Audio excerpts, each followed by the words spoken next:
ओम नमः शिवाय, ओम नमः शिवाय, ओम नमः शिवाय, ओम नमः शिवाय।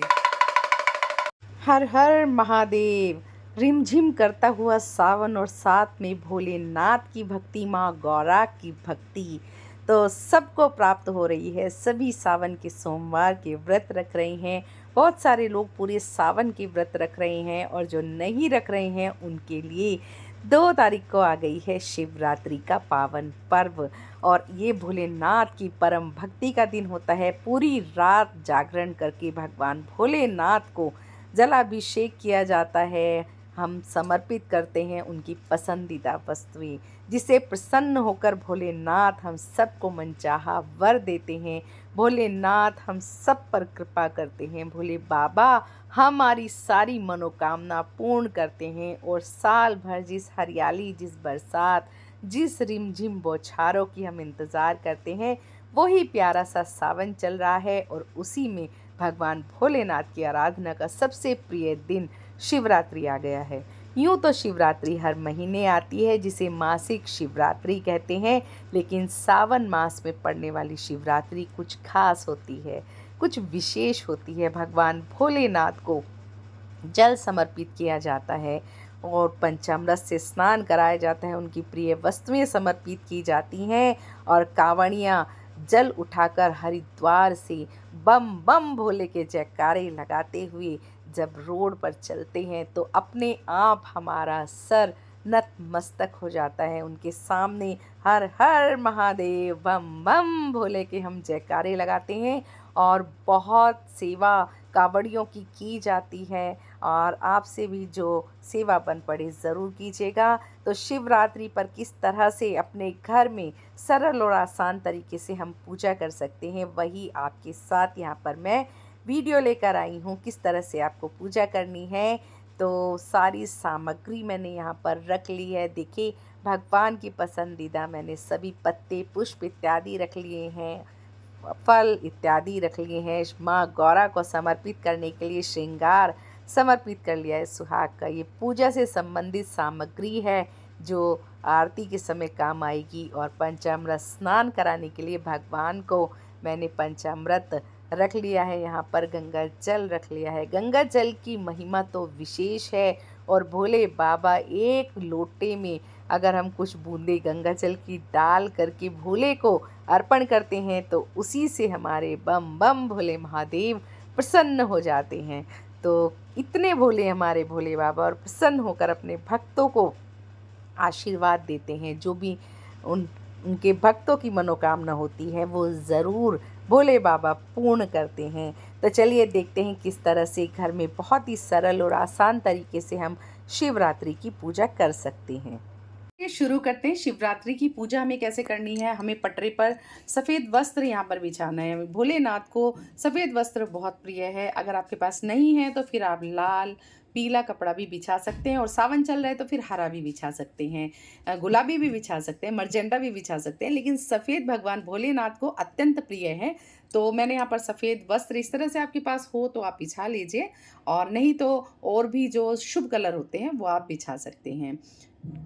तो सबसे पहले चावल का आसन देकर भगवान भोलेनाथ को हम यहाँ पर विराजमान कर लेते हैं। बोल भोलेनाथ की जय, शंभूनाथ की जय, गोरानाथ की जय, बम बम भोले। तो इस तरह से हम एक थाली रख लेते हैं और थाली के ऊपर हम बेलपत्र रख सकते हैं या फिर चावल रख सकते हैं। तो मैं यहाँ पर बेलपत्र का आसन दे रही हूँ और यहाँ पर मैं स्वास्तिक बना देती हूँ सबसे पहले। तो इस तरह से मैं यहाँ पर पहले बेलपत्र रख दूँगी और बेलपत्र के ऊपर यहाँ पर शिवलिंग की हम को स्थापित करेंगे। ओम नमः शिवाय, ओम नमः शिवाय, ओम नमः शिवाय का निरंतर हमें यहाँ पर जाप करना चाहिए। भोले बाबा को सबसे पहले दूध से हम स्नान कराएंगे। ओम नमः शिवाय, ओम नमः शिवाय, ओम नमः शिवाय, ओम नमः शिवाय, ओम नमः शिवाय। अब हम दही से स्नान कराएंगे। ओम नमः शिवाय, ओम नमः शिवाय, ओम नमः शिवाय, ओम नमः शिवाय। अब शहद से हम स्नान कराएंगे। ओम नमः शिवाय, ओम नमः शिवाय, ओम नमः शिवाय। अब हम घी से अभिषेक करेंगे। ओम नमः शिवाय, ओम नमः शिवाय। लिक्विड फॉर्म में होना चाहिए, मतलब हमारा जमा हुआ घी नहीं होना चाहिए।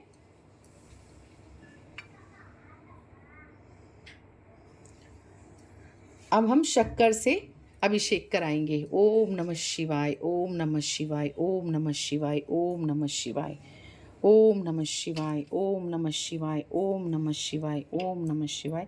इस तरह से हमें अभिषेक कराना है। अब हम जल से भगवान भोलेनाथ को अभिषेक कराएंगे। ओम नमः शिवाय, ओम नमः शिवाय, ओम नमः शिवाय, ओम नमः शिवाय, ओम नमः शिवाय, ओम नमः शिवाय। आप चाहे तो आपने पंचामृत का जो भी सामान यहाँ पर चढ़ाया है तो हर किसी के बाद में भी आप जल से अभिषेक करा सकते हैं। जैसे दूध के बाद फिर से जल से, दही के बाद फिर से जल से, इस तरह से आप करा सकते हैं। अब हम गंधोदर स्नान कराएंगे, यानी अष्टगंध से यहाँ पर स्नान कराएंगे। अभिषेक करेंगे भगवान भोलेनाथ का। ओम नमः शिवाय, ओम नमः शिवाय, ओम नमः शिवाय, ओम नमः शिवाय, ओम नमः शिवाय। अब हम जल से अभिषेक करते हैं। ओम नमः शिवाय, ओम नमः शिवाय, ओम नमः शिवाय, ओम नमः शिवाय। तो इस तरह से हमने पंचामृत से यहाँ पर स्नान करा दिया है। और यहाँ पर कुछ भी अगर यहाँ पर जमा हुआ है तो उसको भी हम उंगली से साफ करते रहते हैं।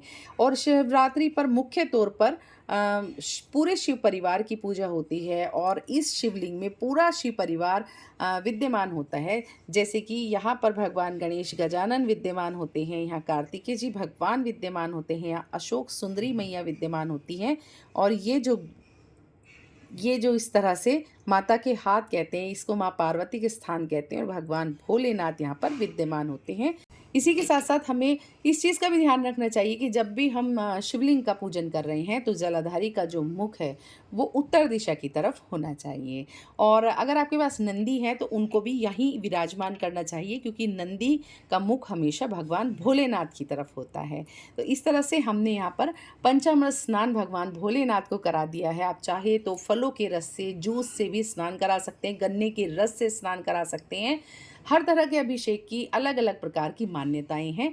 तो साधारण तरीके से घर में कैसे कराना है, या फिर आप मंदिर में भी जाएंगे तो आपको इसी विधि के हिसाब से वहाँ पर भी अभिषेक करना है भगवान भोलेनाथ का। स्नान कराने के बाद में हमें प्रभु को यहाँ से उठाना है और उनको अच्छे से उनको पहुँचना है। पहुँचने के बाद में उनका हम श्रृंगार करेंगे। इस जल को हमें पौधों में विसर्जित कर देना चाहिए, लेकिन तुलसी के गमले में हमें इसे विसर्जित नहीं करना है। इस तरह से हमने थाली में यहाँ पर ओम बना लिया है। आप चाहे तो स्वास्तिक भी बना सकते हैं और इसके ऊपर आप अक्षत भी रख सकते हैं। मैं यहाँ बेलपत्री रख रही हूँ। इसके ऊपर हम भगवान भोलेनाथ को स्थापित करेंगे। ओम नमः शिवाय, ओम नमः शिवाय, ओम नमः शिवाय, ओम नमः शिवाय। इस तरह से हमें ओम नमः शिवाय का मंत्र बोलते रहना चाहिए। चंदन से हम यहाँ पर त्रिपुंड भगवान भोलेनाथ को समर्पित कर देते हैं। तो इस तरह से आप पहले अपनी तीनों उंगलियों में लीजिए। उसके बाद में आप ऊपर की 2 उंगली से पहले त्रिपुंड बनाइए और फिर नीचे की उंगली, मतलब जो तीसरी लाइन होती है वो सबसे बाद में होती है, और इस तरह से भगवान को तिलक कर दीजिए। यहाँ पर हम भगवान गणेश गजानन को, भगवान भोलेनाथ को, कार्तिकेय जी भगवान को, नंदी भगवान को भी चंदन से तिलक कर देते हैं। और माँ गौरा को सिंदूर से हम तिलक कर देते हैं, मांग भर देते हैं। और अशोक सुंदरी का स्थान ये होता है, तो यहाँ पर भी हम सिंदूर से, कुमकुम से तिलक कर देते हैं। तो दिया यहाँ पर हम प्रज्वलित कर लेते हैं। अगर आपको, मतलब जैसे 4 पहर की पूजा होती है शिवरात्रि की, अगर आप पूरी 4 पहर की पूजा कर सकते हैं तो फिर आपको अखंड दीपक प्रज्वलित करना चाहिए। और अगर आप 4 पहर की पूजा नहीं कर पा रहे हैं तो आप कम से कम दीपक तो जलाकर ही रखें कि पूरी रात वो जलता रहे। देखिए, सबको आजकल जॉब सुबह जाना होता है, सबकी भागदौड़ भरी ज़िंदगी है, तो पूरी रात जागरण बहुत मुश्किल हो जाता है। तो इसीलिए आपको एक दीपक ज़रूर जला के रखना चाहिए। तो यहाँ पर मैं अभी दीपक रख रही हूँ पूजा के लिए, जो कि हमारी हर पूजा के साक्षी होते हैं। तो मैंने यहाँ दीप प्रज्वलित कर लिया है, भगवान भोलेनाथ के सम्मुख में यहाँ रख देती हूँ। उसके बाद ही यहाँ प्रभु का हम श्रृंगार करेंगे। भोले बाबा को यहाँ पर जनेऊ हम समर्पित कर देते हैं और वस्त्र रूपी कलावा यहाँ पर हम समर्पित कर देते हैं। तो इस तरह से हम कलावा समर्पित कर रहे हैं। भोले बाबा को भी हम कलावा समर्पित कर देते हैं। गजानन गणपति को कलावा समर्पित कर देते हैं। कार्तिकेय जी भगवान को भी वस्त्र का भाव करते हुए हम कलावा समर्पित कर देते हैं। माँ गौरा को यहाँ पर हम चुनरी समर्पित कर देते हैं। तो इस तरह से हमने चुनरी माँ गौरा को समर्पित कर दी है। अब भगवान भोलेनाथ को अक्षत उन्हें अत्यंत प्रिय है, लेकिन अक्षत हमारा खंडित नहीं होना चाहिए, तो हम अक्षत समर्पित कर देते हैं। तो अब भगवान को इत्र हम लगा देते हैं यहाँ पर, और आपको ओम नमः शिवाय, ओम नमः शिवाय, ओम नमः शिवाय, तो इस तरह से ओम नमः शिवाय का आपको निरंतर जाप करना है। सभी चीज़ें पहले भगवान गजानन गणपति को, कार्तिकेय जी भगवान को, नंदी भगवान को, माँ को, अशोक सुंदरी को हमें समर्पित करती रहना है। साथ साथ हम समर्पित करते रहेंगे। ये थोड़ी भस्म है तो हम थोड़ी सी भस्म भी भगवान भोलेनाथ को समर्पित करेंगे। ओम नमः शिवाय, ओम नमः शिवाय, ओम नमः शिवाय, ओम नमः शिवाय। तो इस तरह से हमने ये समर्पित कर दी है। और अब ये जो फूल पत्ती इत्यादि मैंने यहाँ पर रखी हुई है, ये हम सब समर्पित करेंगे। कनेर का पुष्प भोलेनाथ को बहुत पसंद है। ये माँ गौरा को गुड़हल का, और मदार के पुष्प, मदार के पत्ते यानी आखा भी इसको कहते हैं, शमी पत्र है, और ये धतूरा है, भांग धतूरा है, और ये दुर्वा है। भगवान गजानन गणपति को हम समर्पित करेंगे, उनको अत्यंत ही प्रिय है। तो दुर्वा हमने भगवान गजानन गणपति को समर्पित कर दी है। और ऐसे हम ये बेलपत्री, सबसे पहले हमें बेलपत्री 1, 5 या 7 की संख्या में भोले बाबा को समर्पित करनी चाहिए, लेकिन बेलपत्री कभी भी खाली हमें समर्पित नहीं करनी चाहिए। उस पर हमें ओम नमः शिवाय या ओम ओम इस तरह से लिख देना चाहिए, और नहीं तो आपको फिर यहाँ पर एक इस तरह से सिर्फ चंदन का तिलक कर देना चाहिए। और बेलपत्री हमेशा चिकनी जगह से समर्पित की जाती है। तो इस तरह से भगवान भोलेनाथ को हम समर्पित करेंगे। डंडी हमेशा इस तरह से अशोक सुंदरी की तरफ होती है। तो हमने बेलपत्री यहाँ पर समर्पित कर दी है। आप चाहो तो और भी बेलपत्री भगवान भोलेनाथ को समर्पित कर सकते हो। माँ गौरा को, गजानन गणपति को, सभी को बेलपत्री अत्यंत प्रिय है, आप समर्पित कर सकते हो। इस तरह से चंदन का आप तिलक लगा करके भोले बाबा को समर्पित कर सकते हो। तो ये हमने समर्पित कर दी है। अब हम कनेर के पुष्प भगवान को समर्पित करेंगे। ओम नमः शिवाय, ओम नमः शिवाय, ओम नमः शिवाय, ओम नमः शिवाय। और गजानन गणपति को गुड़हल का पुष्प समर्पित करेंगे। माँ गौरा को गुड़हल का पुष्प यहाँ पर हम समर्पित करेंगे। कार्तिकेय जी भगवान को भी गुड़हल का पुष्प बहुत पसंद है, तो हम उन्हें समर्पित करेंगे। और भगवान भोलेनाथ को हम मदार के पुष्प यहाँ पर समर्पित करेंगे। तो सारी चीज़ें तो नहीं आ पाएंगी, तो आप इस तरह से छुआ करके भगवान के पास सभी चीज़ें रखते जाइएगा। और आखा का पत्ता यानी आकड़े के पत्ते या मदार के पत्ते भगवान भोलेनाथ को हम समर्पित करेंगे। तो इस तरह से हमने समर्पित कर दी है। शमी पत्र भगवान को आपको शहद लगाकर समर्पित करेंगे, तो ये बहुत ही आपके लिए शुभ फलदायी होता है। तो थोड़ा सा आप शमी पत्र पर थोड़ा सा शहद लगा करके इसको समर्पित कीजिएगा। इस तरह से आप समर्पित कीजिए और भगवान के चरणों में समर्पित करते जाइए। और भांग भगवान को बहुत प्रिय है, तो आप भांग समर्पित कीजिए। तो हम धतूरा भगवान भोलेनाथ को समर्पित कर देते हैं। तो क्या आप जानते हैं कि ये सब भगवान को क्यों समर्पित किया जाता है? आप में से बहुत सारे लोगों को पता ही होगा कि समुद्र मंथन के समय जब भगवान ने हलाहल विष पिया था, तो उस विष के कारण उनके गले में तीव्र जलन होने लगी, उनके शरीर में बहुत ज़्यादा जलन होने लगी थी।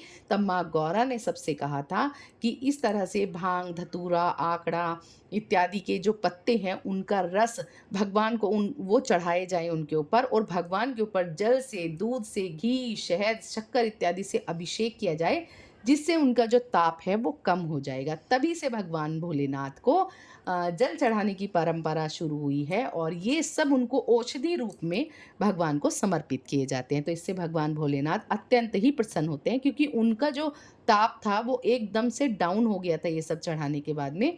तो भगवान बहुत ही प्रसन्न होते हैं। आपको जो भी मिल पाए आपको वही भगवान को समर्पित करना है।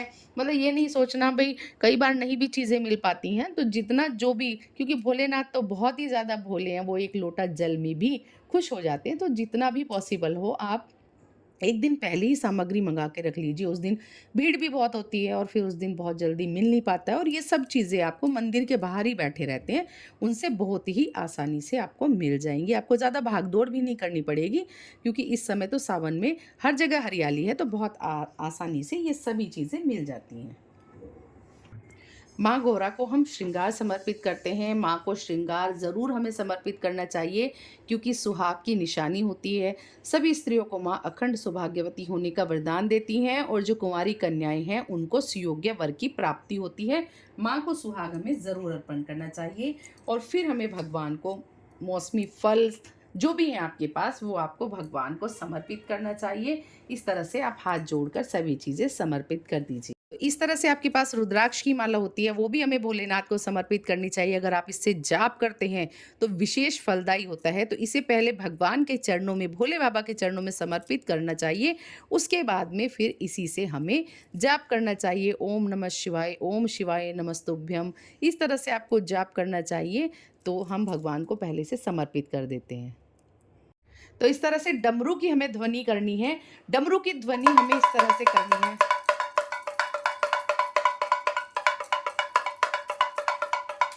और भगवान भोलेनाथ को डमरू की ध्वनि बहुत ही पसंद है। आपको पूजा के बाद में अपने घर के हर कोने में डमरू ज़रूर बजाना चाहिए।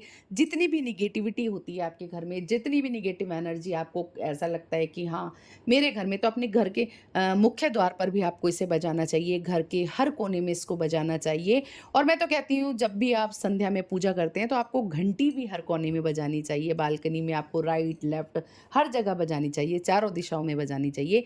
सारी निगेटिविटी ये डमरू की ध्वनि हमारे घर से ले जाएगी। और अगर आप रात्रि का जागरण करके पूजा करते हैं तो इससे विशेष फलदायी कुछ हो ही नहीं सकता है। और किस तरह से 4 पहर की पूजा होती है, जैसे शाम को 6 से 9 एक पहर, 9 से 12 2 पहर, 12 से 3 तीसरा पहर, और प्रातः 3 बजे से 6 बजे तक चौथा पहर। उन चारों पहरों में आप जलाभिषेक कर सकते हैं, भगवान को अपनी वस्तुएं समर्पित कर सकते हैं, माला जाप कर सकते हैं, मंत्र जाप कर सकते हैं। भगवान भोलेनाथ अत्यंत प्रसन्न होते हैं। तो इस तरह से हमें डमरू भी यहाँ पर समर्पित कर देना चाहिए। सभी चीज़ें मैंने समर्पित कर दी हैं। तो अब हम कर लेते हैं आरती भगवान भोलेनाथ की। उससे पहले, सबसे पहले हमें गणेश गजानन की आरती करनी होती है। तो हम आरती कर लेते हैं। जय गणेश जय गणेश जय गणेश देवा, माता तेरी पार्वती पिता महादेवा, एक दंत दयावंत चार भुजाधारी, मस्तक सिंदूर सोहे मुझे की सवारी। जय शिव ओंकारा, प्रभु हरि शिव ओंकारा, ब्रह्मा विष्णु सदा शिव, भोले भोलेनाथ सदा शिव, अर्धांगी धारा, ओम जय शिव ओंकारा।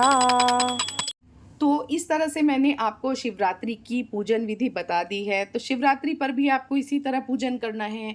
आप भगवान भोलेनाथ की कोई भी पूजा करना चाहते हैं तो सभी में इसी तरह से भगवान की पूजा की जाती है। इसी तरह से चौकी लगाई जाती है। इसी तरह से मतलब शिवरात्रि पे पूरी रात के 4 पहर की पूजा की जाती है। और जैसे आप सोमवार के व्रत करते हैं, 16 सोमवार करते हैं, पशुपतिनाथ के व्रत करते हैं, उसमें थोड़ा थोड़ा बस भोग इत्यादि का चेंज होता है। बाकी आप इसी तरह से व्रत कर सकते हैं। जैसे शिवरात्रि में आपको केवल फलाहार का ही भोग लगाना है और फलाहार ही आपको ग्रहण करना है। मतलब हो सके तो मीठा करिएगा। जैसे आपने सामक की खीर, कुट्टू का हलवा या और कोई हलवा, इस तरह की चीज़ें आपने खाई हैं, नहीं हो पा रहा है, शुगर पेशेंट है, बीमारी है, कोई बात है, तो फिर आप सेंधा नमक के आलू, कचौड़ी पकौड़ी कुट्टू की खा सकते हैं। ठीक है। और जैसे कि सावन के जो सोमवार होते हैं वो अन्न के किए जाते हैं, लेकिन वो मीठे ही होते हैं, उसमें नमक नहीं यूज़ किया जाता है। और इसी तरह से जो पूरे सोमवार, हमेशा सोमवार आप रखते हैं, उसमें भी मीठा ही किया जाता है। लेकिन जो सावन के, पूरे सावन के व्रत रखते हैं, यानी पूरा 1 महीना व्रत रखते हैं, वो सभी लोग रात को एक समय भोजन कर लेते हैं। तो थोड़ी थोड़ी सी बस भोजन की ही अलग है, बाकी पूजा ही विधि सेम ही रहेगी।